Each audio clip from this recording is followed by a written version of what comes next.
22-23 বছরের একটা মেয়ে কোনো ছেলেকে পছন্দ করে বাড়ি জানানোর পর বাড়ি থেকে বলে চাকরি পেলে ওই ছেলের সাথে বিয়ে দিব।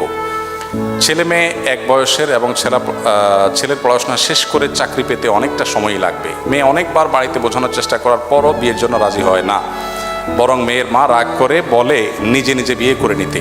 এমন পরিস্থিতিতে যদি মেয়েটা কাউকে না জানিয়ে বিয়ে করে তাহলে এটা জায়েজ হবে কি না?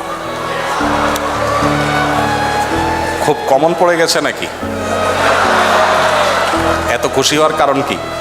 বেশি কমন হয়ে গেছে? আচ্ছা, এ ধরনের প্রশ্ন প্রায় আসে।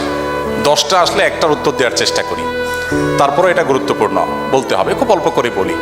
দেখুন, আল্লাহ সুবহানাহু ওয়া তাআলা বিবাহের দায়িত্ব দিয়েছেন অভিভাবকদের উপরে। আল্লাহ কোরআনে বলেছেন, ওয়া আনকিহুল আয়ামা মিনকুম ওয়াস-সালিহিনা মিন ইবাদিকুম ওয়া ইমাইকুম। অভিভাবকদেরকে আল্লাহ অর্ডার করেছেন তোমরা তোমাদের অধীনস্থদেরকে বিবাহ দাও।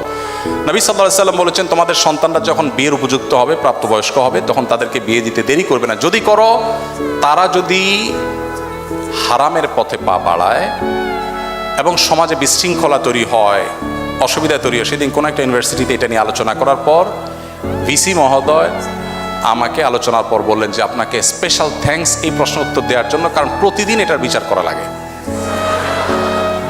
তো আমি বলতে চাই যে নবী সাল্লাল্লাহু আলাইহি ওয়াসাল্লাম বলেছেন, যদি সন্তানরা বিয়ের উপযুক্ত হয়, অভিভাবকদের কর্তব্য তাদেরকে বিয়ে দেওয়া। যদি না দেয় এবং সন্তানরা যদি বিপদগামিতার পথে পা বাড়ায়, সমাজে বিশৃঙ্খলা সৃষ্টি হয়, তাহলে সেক্ষেত্রে কি হবে?